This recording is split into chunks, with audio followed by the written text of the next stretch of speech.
नमस्कार। मैं जयवीर सिंह आपके अपने YouTube चैनल जैसन मैथ्स पॉइंट चैनल पर आपका हार्दिक स्वागत वंदन अभिनंदन करता हूँ। आपका प्रिय दोस्त संख्या पद्धति के अंतर्गत एक नए टॉपिक को लेकर के पुनः हाजिर है। तो इस टॉपिक के अंतर्गत हम आपको, वैसे तो पिछली वीडियो में हमने आपको संख्याओं के बारे में नॉलेज दे रखी है, लेकिन इन संख्याओं से रिलेटेड कुछ क्वेश्चंस इस वीडियो में हम हल करेंगे। तो उसके लिए थोड़ी सी संक्षिप्त जानकारी हमें ज़रूरी है, कुछ सूत्र भी हैं उनको हम समझेंगे। तो वीडियो स्टार्ट करने से पहले हमारा आपसे अनुरोध है कि वीडियो को लाइक करें और दोस्तों में शेयर करें, चैनल को सब्सक्राइब करें और बेल आइकन अवश्य दबाएं ताकि हमारी नई नोटिफिकेशन आप तक तुरंत पहुंच सके। तो चलिए दोस्तों वीडियो स्टार्ट करते हैं। दोस्तों संख्या पद्धति में कई प्रकार की संख्याएं होती हैं। उन संख्याओं की संक्षिप्त जानकारी हम यहाँ पर थोड़ी थोड़ी करके जान लेते हैं। तो सबसे पहली संख्या पद्धति में संख्या प्राकृतिक संख्या होती है। प्राकृतिक संख्याएं 1, 2, 3, 4, 5, 6 इस तरीके से स्टार्ट होती हैं और अनंत तक जाती हैं। उसके बाद दूसरी संख्या होती है पूर्ण संख्या। पूर्ण संख्या प्राकृतिक संख्या में अगर हम 0 को शामिल कर लें तो वो पूर्ण संख्या बन जाती है। 0, 1, 2, 3, 4, 5 dot dot dot dot dot आगे और भी बढ़ते चले जाते हैं, अनंत तक जाते हैं। इसके बाद आती है सम संख्या। सम संख्याएं हमारी 2, 4, 6, 8, 10 इस प्रकार से बढ़ती हैं और आगे अनंत तक जाती हैं। इसके बाद होती है विषम संख्या। विषम संख्या हमारे पास 1, 3, 5, 7, 9 इस प्रकार से आगे बढ़ती हैं और आगे बढ़ती ही चली जाती हैं। दोस्तों यहाँ इन चारों संख्याओं में हमें एक विशेषता देखने को मिल रही है। प्राकृतिक संख्या, पूर्ण संख्या, सम संख्या और विषम संख्या, इन संख्याओं में समान अंतर रहता है। अंतर समान संख्याओं के बीच में अंतर समान रहता है। जैसे प्राकृतिक संख्या, पूर्ण संख्या 1-1 के अंतर से आ रही हैं, लगातार आ रही हैं, और सम संख्याएं 1, 2, 4, 6, 8, 10 इस प्रकार से 2-2 के अंतर से आ रही हैं। इसी प्रकार से विषम संख्याओं में भी 2-2 का अंतर मिलेगा आपको। आगे बात करते हैं अगली संख्या की। तो अगली संख्या हमारी होती है भाज्य संख्या। भाज्य संख्या, भाज्य संख्या हमारे पास 4, 6, 8, 9, 10 डॉट डॉट डॉट इस प्रकार से होती है। सबसे छोटी भाज्य संख्या हमारे पास 4 है। सबसे छोटी भाज्य संख्या 4 होती है। अब बात आती है अभाज्य संख्याओं की। अभाज्य संख्या हमारे पास 2, 3, 5, 7 इस प्रकार से आगे बढ़ती हैं और सबसे छोटी अभाज्य संख्या 2 होती है। दोस्तों भाज्य संख्या और अभाज्य संख्या, इन संख्याओं के बीच में अंतर समान नहीं होता है। अब आगे वाली संख्या हमारी परिमेय संख्या होती है। परिमेय संख्या कैसी होती हैं? जिन्हें हम p/q के रूप में लिख सकें। p के रूप वाली संख्याओं को परिमेय संख्या कहते हैं, जिसमें q is not equal to 0, यानी हर इसका 0 नहीं होगा। अंश/हर के रूप में जिन संख्या को लिख सकते हैं हम उन्हें परिमेय संख्या कहते हैं। अगली संख्या होती है अपरिमेय संख्या। अपरिमेय संख्या को हम p बटे q के रूप में नहीं लिख सकते हों जैसी संख्याएं p बटे q के रूप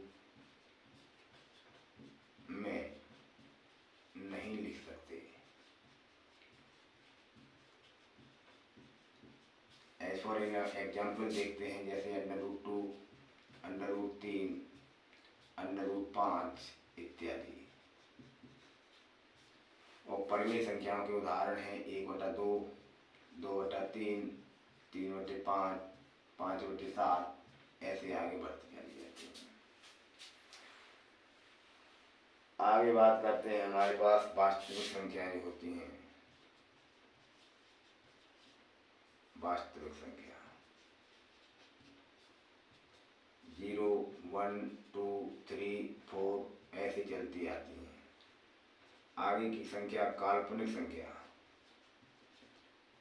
काल्पनिक संख्या वे होती जिसका कोई मान नहीं होता। √-2, √-3, √-5 ऐसे चलती हैं ये संख्याएं। अगली संख्या होती हमारी अग्रवर्ती। अग्रवर्ती कहें या उत्तरवर्ती। उत्तरवर्ती ये संख्याएं कौन सी? संख्या से एक संख्या, एक अंक अधिक। संख्या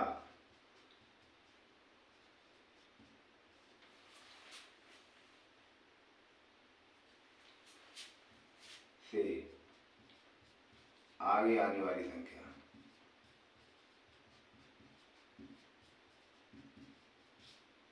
आने वाली संख्या। अगली संख्या होती है पश्चवर्ती, या जिसको हम पूर्ववर्ती भी कहते हैं। संख्या से संख्या के पीछे वाली संख्या।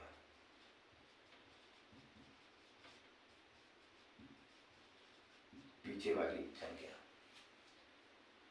तो ये विभिन्न प्रकार की संख्याएं होती हैं संख्या पद्धति में, जो हमने बेसिक जानकारी हमने आपको बताई। इस प्रकार से ये संख्या लिखी जाती हैं, इस प्रकार की संख्या होती है। तो अब इन संख्याओं से रिलेटेड जो क्वेश्चंस हैं उनके कुछ नियम हैं, उन नियमों को और समझ लेते हैं। चलिए दोस्तों, उन नियमों को समझते हैं। किस प्रकार से कौन सा नियम किस संख्या में कहाँ लगता है, कैसे उन नियमों के आधार पर क्वेश्चंस को हल किया जाता है। तो सबसे पहले प्रथम प्राकृतिक संख्याओं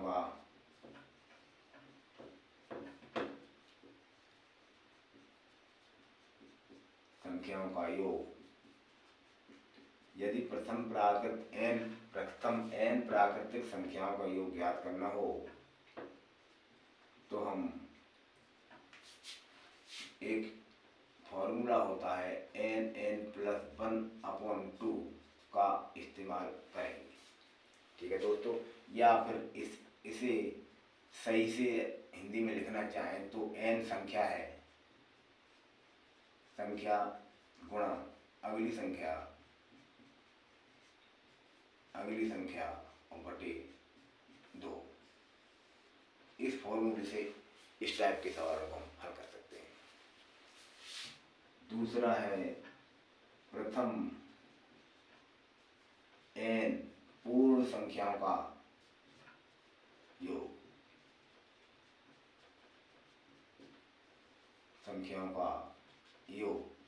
अगर प्रथम n पूर्ण संख्याओं का योग ज्ञात करना हो तो हमारे को n(n-1/2) इस सूत्र का उपयोग करना पड़ेगा।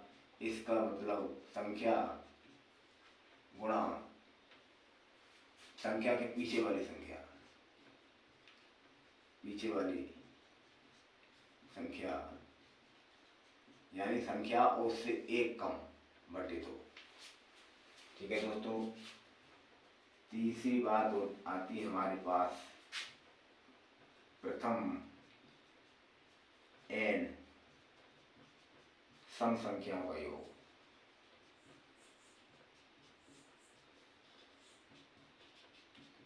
इसे यदि ज्ञात करना हो तो हमें n+1 फार्मूले का इस्तेमाल करना पड़ेगा। इसका मतलब हुआ संख्या गुणा अगली संख्या, दोनों संख्याओं का गुणा कर देंगे अगली संख्या, ये फार्मूला होता है। अगला फार्मूला होता है प्रथम n विषम संख्याओं का योग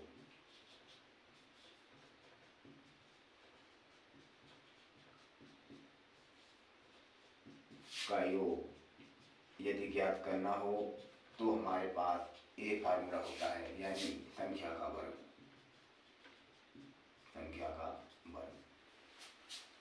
अगला फार्मूला हमारे पास है n पहाड़ों का योगफल।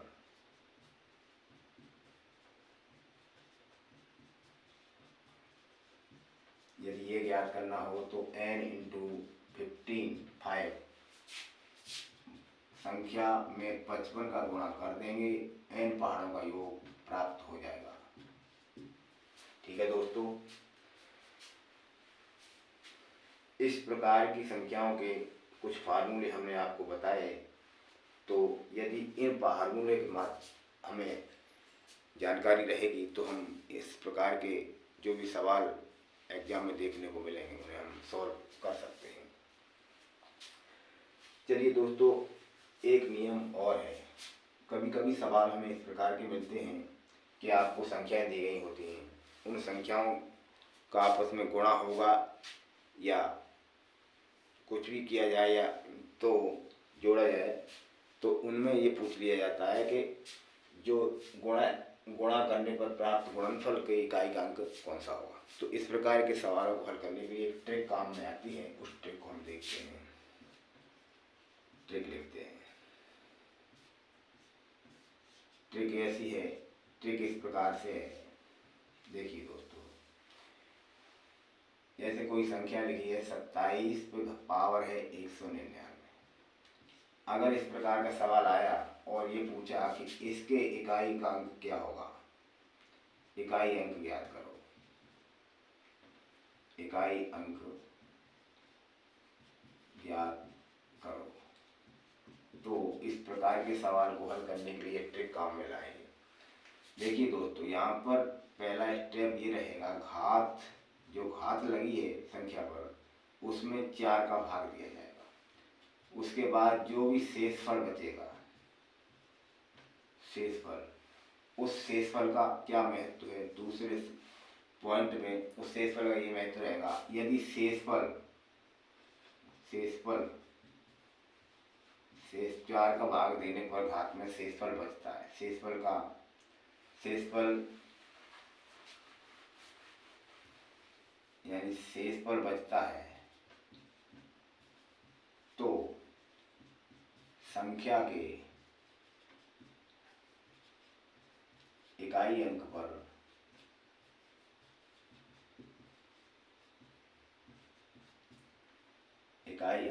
अंक पर शेषफल की घात लगेगी। शेषफल की घात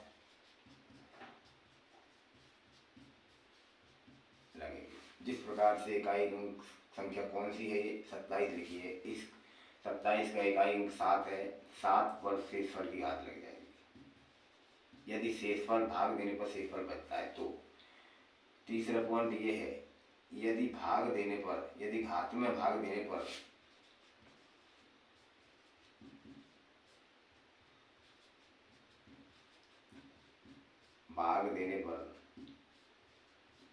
शेषफल शून्य होता है, शेषफल शून्य रहता है, तो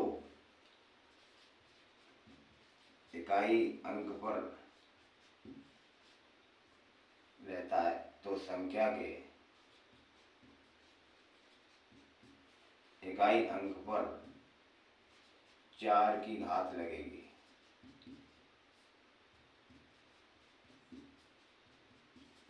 जिस प्रकार से इकाई अंक इसका 7 है, अगर शेषफल शून्य रहा तो 4 की घात लग जाएगी। ठीक है दोस्तों, तो इस सवाल को यहाँ उदाहरण के रूप में करके देख लेते हैं। यहाँ पर 27 है और घात है 199। 199 में हमने 4 का भाग दिया, 4 चौके 16, 3 बची 39, 4 9 36 प्लस शेषफल कितना बचा 3, शेषफल 3 बचा। तो यहाँ पर ये पहले दूसरा पॉइंट ये लिखा है कि शेषफल बचता है तो संख्या के इकाई अंक पर घात, शेषफल की घात लग जाएगी। तो संख्या का इकाई अंक क्या है 7, शेषफल कितना बचा 3, तो 7 पर घात 3 लग जाएगी। तब इसका 7 गुणा 7 गुणा 7 गुणा कर लेंगे, 7 का 7 में करें 7 7 49, 49 में इकाई अंक कितना है 9, 9 का गुणा फिर 7 में किया बराबर आया 63, 63 में इकाई अंक कितना है 3, तो हमारा आंसर आएगा 3। ठीक है दोस्तों, इस ट्रिक का हम उपयोग कर लेंगे। चलिए दोस्तों, ये सारे नियम हमने पढ़े। अब हम इन नियमों के आधार पर संख्याओं से किस विभिन्न प्रकार के जो भी क्वेश्चन बनेंगे उनको हम हल करेंगे। स्क्रीनशॉट लेना चाहें तो ले सकते हैं। चलिए आगे कोई क्वेश्चनों की तरफ चलते हैं। चलिए दोस्तों अगर ये कॉन्सेप्ट आपका क्लियर हो गया तो आप इस टॉपिक से संबंधित रिलेटेड जितने भी क्वेश्चन एग्जाम में अगर आते हैं और देखने को मिलते हैं तो आप उन्हें सॉल्व कर सकते हो, बड़ी ही आसानी से सॉल्व कर पाओगे। चलिए दोस्तों, हमारे पास क्वेश्चन इस प्रकार है।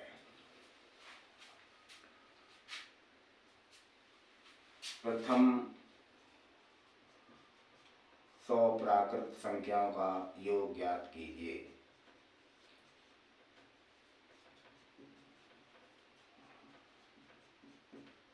संख्याओं का योग ज्ञात कीजिए। दोस्तों 100 प्राकृत संख्याओं का योग ज्ञात करना है। अगर हम उस प्राकृत संख्याओं के योग का फार्मूला हमें ध्यान में है तो हम इस सवाल को बड़ी आसानी से कर सकते हैं। किस प्रकार से हम जानते हैं, हमने आपको प्राकृत संख्याओं का n प्राकृत संख्याओं का योग ज्ञात करने की एक फार्मूला बताया था। उसमें क्या था कि संख्या गुणा अगली संख्या बटे 2, यही तो बताया था। तो हमारे पास संख्या कितनी है 100, और 100 से अगली संख्या कौन सी होती है 1, 100 के बाद 101 ही आता है। तो 101 बटे 2, 2 से 100 का विभाजित किया तो 50 आया, तो 50 गुणा 101, इसमें गुणा कर देंगे तो दोस्तों कितना आएगा 50, रिमेनिंग हमारा आंसर आया 5005। बिल्कुल सही, यही आंसर आएगा। इस सवाल को हम इस प्रकार से करेंगे। वापस से समझते हैं। 100 प्राकृत संख्या को योग ज्ञात कीजिए। तो हमने सूत्र प्राप्त किया कि जो n प्राकृत संख्याओं का योगफल ज्ञात करना होता है तो हमें जो संख्या दी गई होती है वो उस संख्या से एक संख्या अगली और खुद स्वयं उस संख्या से आपस में गुणा कर दें और 2 का भाग दे दें तो हमें आंसर प्राप्त हो जाता है। तो हमने वही किया। हमारे पास हमारे प्रश्न में 100 संख्या 100 है, उससे अगली संख्या 101 होती है और बटे 2, इनको 2 से 100 को विभाजित किया, 50 बार गया, 50 का 101 में गुणा किया तो 5050 आंसर आ गया। चलिए दोस्तों अगला सवाल देखते हैं। अगला सवाल हमारे पास इस प्रकार से है। 1 से 50 तक की प्राकृत संख्याओं का योग ज्ञात करो।